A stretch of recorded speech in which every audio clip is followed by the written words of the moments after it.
కాశ్మీర్ భూభాగం మాదే అంటూ పాకిస్తాన్ వేసే కుప్పిగంతులను భారత్ చూసి చూడనట్టు వదిలేస్తూ ఉంటుంది. కానీ ఇప్పుడు వాళ్ల కూతలు కొన్నిసార్లు చెడును చిమ్మే చేతులుగా మారిపోతున్నాయి. కాశ్మీర్ రాష్ట్రంలోని పహల్గాంలో అమాయక టూరిస్టుల మీద పాకిస్తాన్ టెర్రరిస్టులు చేసిన పైశాచిక దాడి ఎందుకు పరాకాష్ఠగా నిలిచింది. అయితే ఈ ఆటవిక చర్య మీద సినీ సెలబ్రిటీలు సైతం తమ సంఘీభావాన్ని తెలియజేస్తున్నారు.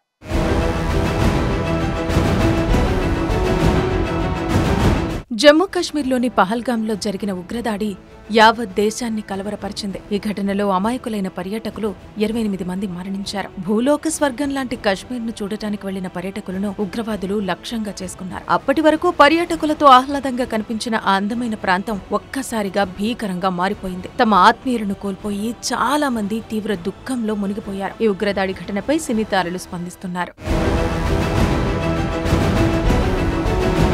ఈ ఘటనపై అక్షయ్ కుమార్, షారుఖ్ ఖాన్, మెగాస్టార్ చిరంజీవి, ఎన్టీఆర్, మహేష్ బాబు, రామ్ చరణ్ వంటి తారలు స్పందించగా తాజాగా సల్మాన్ ఖాన్ తన సంతాపాన్ని వ్యక్తం చేశారు. కశ్మీర్ భూమిపై స్వర్గం లాంటిదని, కానీ ఇప్పుడు అది నరకంగా మారుతుందని పేర్కొన్నారు. అమాయక ప్రజలను లక్ష్యంగా చేసుకున్నారని ఆవేదన వ్యక్తం చేశారు. చనిపోయిన వారి కుటుంబాల కోసం తన హృదయం తల్లడిల్లుతోందని, ఒక అమాయకుడిని చంపడం అంటే మొత్తం ప్రపంచాన్ని చంపేసినట్టే అంటూ తన ట్విట్టర్ ఖాతాలో రాసుకొచ్చారు సల్మాన్ ఖాన్.